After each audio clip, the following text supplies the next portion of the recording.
गए।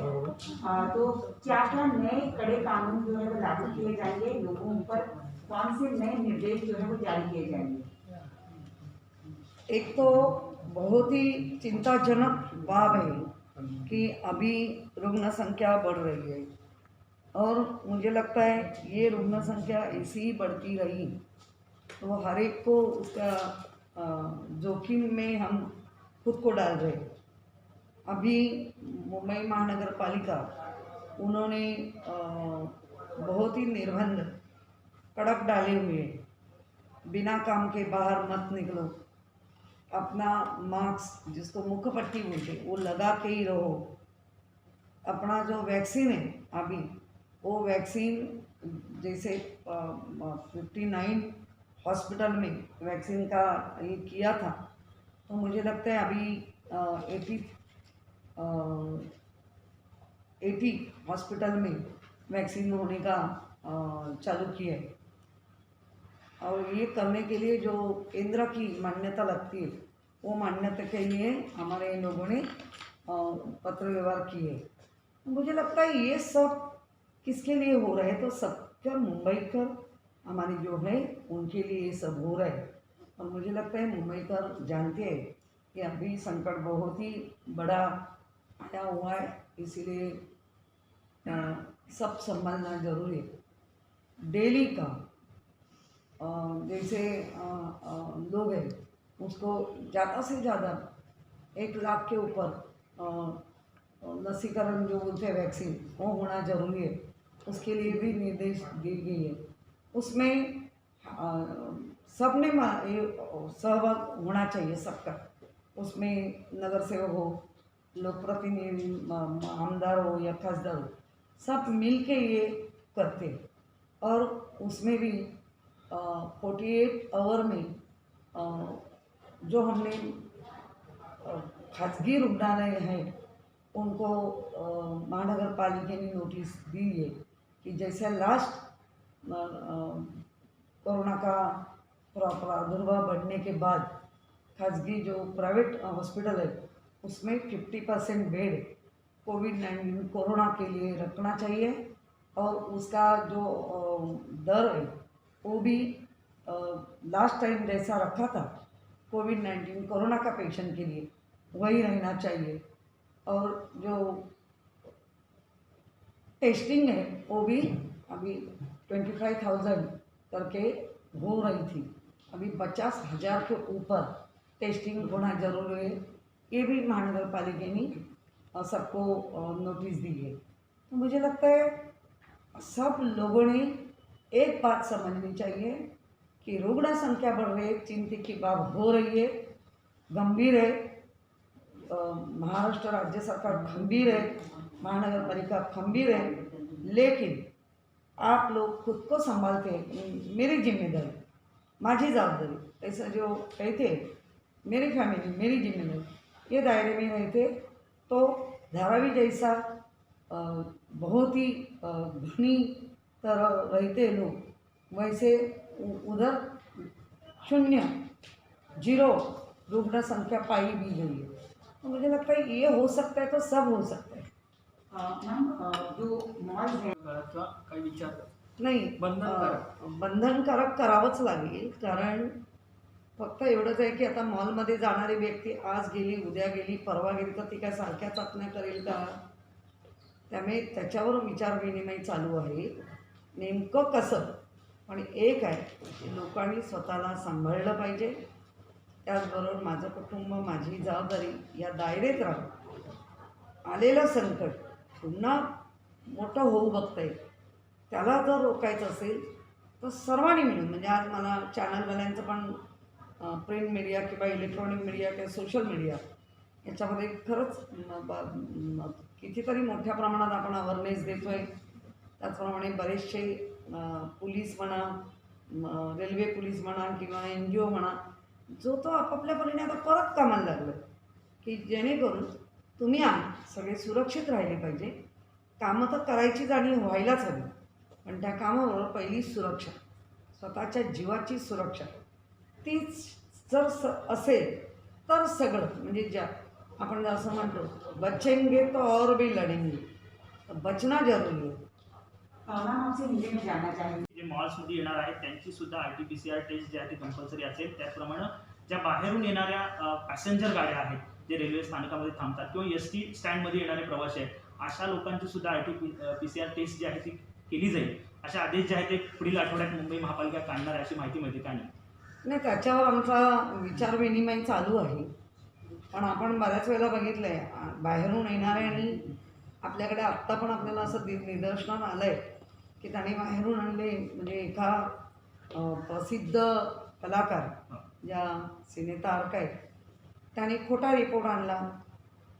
तर मग बाहेरून तो असं पण आमचं विचारविनिमयचं बाहेरून आणला आणि त्याला खरं मानलं आणि ते नेमकं पॉझिटिव्ह असेल आणि ते सगळ्यांमध्ये फिरत राहील ती व्यक्ती आणि सगळ्यांना पॉझिटिव्ह करत राहील, तर ते थोडंसं म्हणून त्याच्यावरती कसं अजून स्वच्छ याने जाता येईल. म्हणजे बाहेरच्या लोकांनी आणलेल्या रिपोर्टवर किती विश्वास किंवा तो रिपोर्ट आणि ह्याच्याबरोबर आपण केलेला असं, तर ती विचारविनिमय चालू आहे. आणि निश्चित कुठलीही गोष्ट फक्त आणि फक्त मुंबईकरांच्या हिताचीच असेल. त्रास असणारच आहे. त्रास आज आम्हाला नाही आहे का? त्रास आज मुख्यमंत्री किंवा अन्य सगळ्यांनाच आहे. कारण भीती वाटते, रुग्णसंख्या वाढते. शेवटी माझं कुटुंब माझी जबाबदारी, म्हणजे महाराष्ट्र काय मुंबई काय हे माझं कुटुंब आहे असे म्हणणारे मुख्यमंत्री आहेत. तर त्या पद्धतीने आपण हळूवारपणे ह्या सगळ्या गोष्टी हाताळतो. आणि त्याच्यामध्ये बरेच जण असंही आहे की ज्या वेळेला काही वेळेला ऐकलं जात नाही तर कारवाई होते, तर त्यावेळेला लोक वेगळ्या पद्धतीने रिॲक्ट होते. खरं लोक एकसाथ चालायला तयार आहेत, पण त्यांच्यासमोर जर वेगवेगळी विधानं होत राहिली तर ते बिथरत आहेत आणि त्यांच्याकडनं मग चुकीची गोष्ट होते.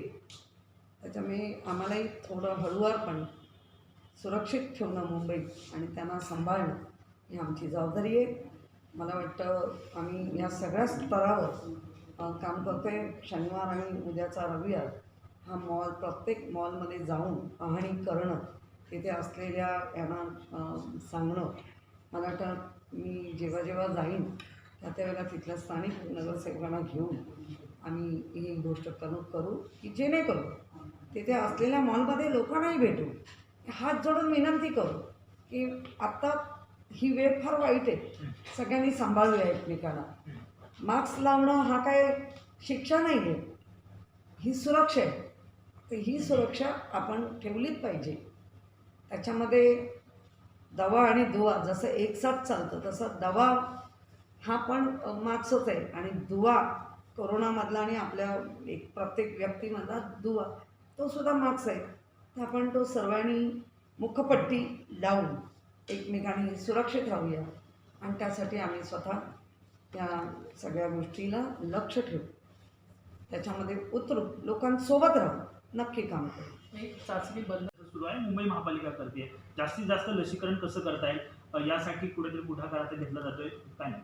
हो, आता आपण बऱ्याच ठिकाणी आपले स्वतःच्या वॅक्सिनेशन केंद्र तयार केलेले आहेत, पण त्याचबरोबर खाजगी लोकांनाही आपण ती परवानगी दिलेली आहे. आणि आत्ता आपलं लक्ष की दिवसभरामध्ये प्रत्येक सेंटरवर किमान 5 ते 10 हजारपर्यंत वॅक्सिनेशन झालं पाहिजे. आणि जे आमच्यासारखे नगरसेवक, आमदार, खासदार म्हणजे लोकप्रतिनिधी किंवा NGO यांच्या माध्यमातूनही लोकांना वॅक्सिन सेंटरपर्यंत घेऊन जाणं, त्यांना तिथे घेण्यासाठी प्रवृत्त करून घेणं, या सगळ्या गोष्टी सगळ्यांनी एकमेकांनी सहाय्य केलं तर मला वाटतं ते सहज शक्य आहे. कारण आत्ता आमच्याकडे या कोरोनाच्या पिरियडमध्ये 45च्या वरील लोकांचा डाटा, म्हणजे मला याच्यातून एक सांगावंसं वाटतं की मुख्यमंत्री सन्माननीय उद्धवजी ठाकरे साहेबांनी गेल्या 6 महिन्यापूर्वी 6 किंवा 8 महिन्यापूर्वी आम्हा सैनिकांना सगळ्यांना निर्देश दिले होते, घरोघरी जाऊन एक माहिती गोळा करा की 45 वरील कोण आहे, त्याला डायबिटिक आहे का, त्याला कॅन्सर आहे का, त्याला काय म्हणजे जे काही आजार ह्याची आता आमच्याकडे माहिती आहे. आणि जे 45 वरील आहे म्हणजे 45 पासूनचे पुढील आहे त्या लोकांना आता आम्ही तशा पद्धतीने घेऊन वॅक्सिन सेंटरवर घेऊन जातो आहे आणि चालू झालेलं आहे. त्यामुळे मला वाटतं ज्यांच्याकडे सुनियोजित व्हिजन आहे की कोरोना कायम सांगत आले होते मुख्यमंत्री उद्धवजी ठाकरे साहेब किंवा टोपे साहेबसुद्धा की कोरोना कमी झाला पण संपला नाही. आणि अचानक ज्या ट्रेन वगैरे चालू झाल्या, धर्मस्थळं चालू झाली, बहुतेक आपण सगळंच सुरू केलं होतं आणि करायला पाहिजेच होतं कधी ना कधी. पण त्याचे धोकेही माहिती होते आणि ते धोके आता दिसायला लागले. आणि त्याच्यामधून जर वाचायचं असेल तर जसं मुंबईकरांनी म्हणा किंवा महाराष्ट्राने किंवा देशाने तसं एकमेकांना सहाय्य केलं म्हणजे पहिलं सुरुवात आणि माझं कुटुंब माझी जबाबदारी, आता आपण असं म्हणतो आहे मी जबाबदार, या सगळ्या दायरेत राहून जर आपण ठरवलं तर निश्चित कोरोनाची जी वाढती रुग्णसंख्या ती कमी होण्यास लगेच मदत होईल. मॅडम, मुंबई म्हणजे वीकेंड आहे, काही महत्त्वपूर्ण निर्बंध मुंबई महानगरपालिका आजपासून लागू करणार आहे.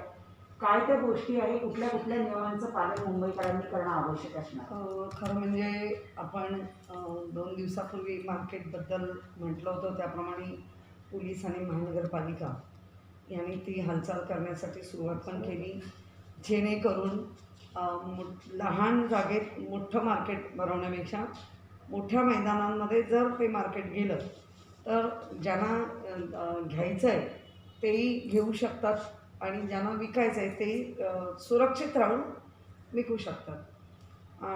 त्याचप्रमाणे वेळा बदलण्याचं हेही सगळ्यांना निर्देश गेलेले आहेत. त्याच्यावरही आता कृती सोमवारपासून किंवा येणारा आठवडा आपल्याला कळेल.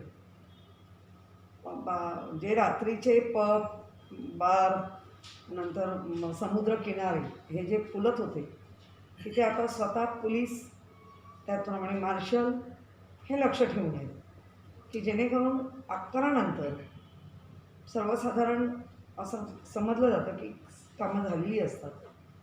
पण बऱ्यापैकी तरुण मुलं मुली किंवा ज्यांना आवड आहे ते सगळे बाहेर येतात आणि स्वतःचं मन रमवण्यासाठी ते प्रयत्नशील. पण आत्ता जी रुग्णसंख्या वाढते याच्यावर मला एवढं लक्षात आलं आहे, जर कुठलंही काम नसेल तर बिना कामाचं घराबाहेर पडू नका. त्याचप्रमाणे मास्क लावलाच पाहिजे आणि गर्दीमध्ये न जाता जिथे गर्दी आहे तिथे तर अजिबात मास्क काढला नाही पाहिजे. पण आपण आता चित्र उलटं बघतोय, गर्दी आहे आणि बिना मास्कचे फिरत आहे. आणि आत्ताचं कालपासून जी रुग्णसंख्या वाढायला लागली, वर्षभराच्या पेक्षा जास्त ही कालची रुग्णसंख्या होती. त्यामुळे खूपच चिंतेची बाब होते, खूपच भीती पण वाटते. त्यामुळे मुंबईकरांनी स्वतःला जपलं पाहिजे. आणि माझं नेहमी तेच म्हणणं असतं, बरेच मुंबईकर स्वतःला जपतात, आपल्या कुटुंबाला जपतात, इतरांनाही जपतात. पण अशा वेळेला इतर जे 2% 5% आपण नेहमी बोलतो ते मात्र आजही ह्या गोष्टीत तेवढ्याच सिरियस झालेत असं वाटतं, गांभीर्याने घेत नाही असं दिसतं. आणि हे जर नाही घेतलं तर आपण जी आधी म्हणत होतो दुसरी लाट तीही मोठ्या प्रमाणात येईल आणि खूप म्हणजे भीतीदायक वातावरण निर्माण होईल. मॅडम, आज अनेक आपले जे कोविड सेंटर्स आहेत किंवा रुग्णालय आहेत तिथे रुग्णांची संख्या वाढू लागलेली आहे. अनेक ठिकाणी बेड आता कमी पडत आहेत की काय, नवीन जे वॉर्ड आपण कधी उघडले नव्हते ते वॉर्डसुद्धा आपल्याला खुले करावे लागतील अशी परिस्थिती आहे. काय रुग्णालयांना काय आदेश देण्यात आले, रुग्णालयांची काय परिस्थिती? जे खाजगी रुग्णालय आहेत, ज्याप्रमाणे गेल्या मार्चच्या नंतर आपण जशी रुग्णसंख्या वाढत गेल्यानंतर खाजगी रुग्णालयांवरती आपण निर्बंध घातले. त्या निर्बंधामध्ये समजा त्यांचे 300 बेड असतील तर 100 बेड त्यांनी महापालिकेला द्यावे, ते कोविडसाठीच द्यावे. आणि जी मागची जी एक ठरवलेली पेशंटला लागणारं खर्च हा ठरवला गेला होता, त्याप्रमाणे दिलं गेलं. म्हणजे लेखापरीक्षक आमचा महानगरपालिका तो तिथे असणार. ती त्यांना गाईडलाईन दिलेली आहे की त्याच्यामध्ये ICU असेल, त्याच्यामध्ये ऑक्सिजन बेड असतील आणि त्याच्यामध्ये ज्याला सिम्पटम्स आले पण तेवढे असे बेड मिळून जी काही संख्या असेल त्याच्या 50% हे प्रत्येक खाजगी हॉस्पिटलनी आत्ताच्या वाढणाऱ्या रुग्णसंख्येला लक्षात घेता ते दिलं पाहिजे.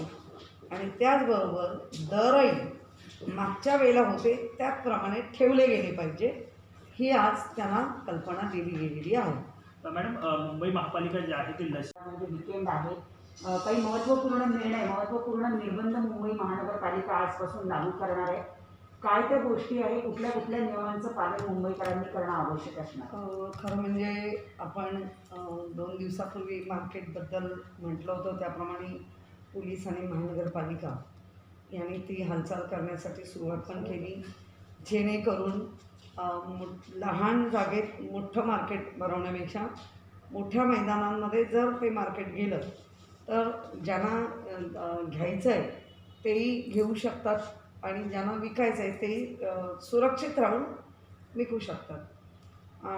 त्याचप्रमाणे वेळा बदलण्याचं हेही सगळ्यांना निर्देश गेलेले आहेत. त्याच्यावरही आता कृती सोमवारपासून किंवा येणारा आठवडा आपल्याला कळेल.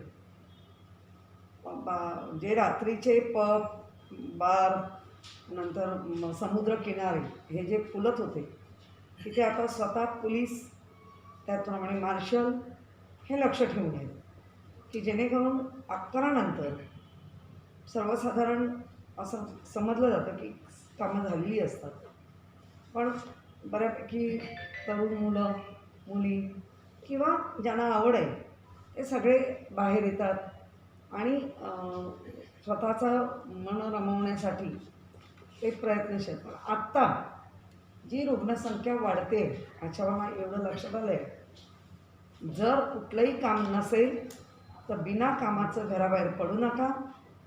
त्याचप्रमाणे मास्क लावलाच पाहिजे आणि गर्दीमध्ये न जाता जिथे गर्दी आहे तिथे तर अजिबात मास्क काढला नाही पाहिजे. पण आपण आता चित्र उलटं बघतोय, गर्दी आहे आणि बिना मास्कचे फिरत आहेत.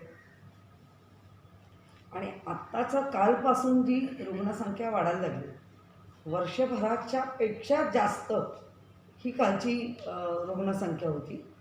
त्यामुळे खूपच चिंतेची बाब होते, खूपच भीती पण वाटते. त्यामुळे मुंबईकरांनी स्वतःला जपलं पाहिजे.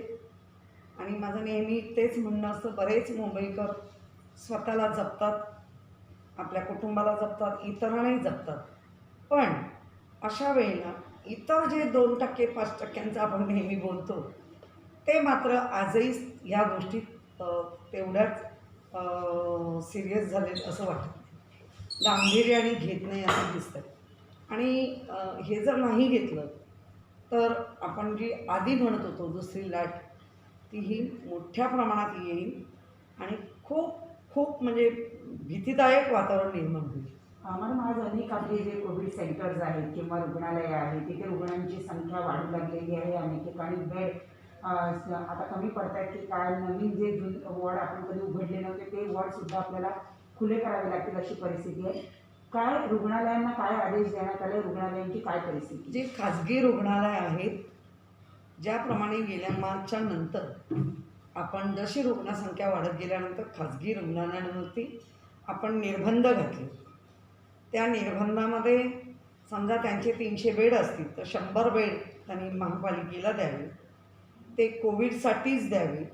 आणि जी मागची जी एक ठरवलेली पेशंटला लागणारं खर्च हा ठरवला गेला होता, त्याप्रमाणे दिलं गेलं. म्हणजे लेखापरीक्षक आमचा महानगरपालिका तो तिथे असणार.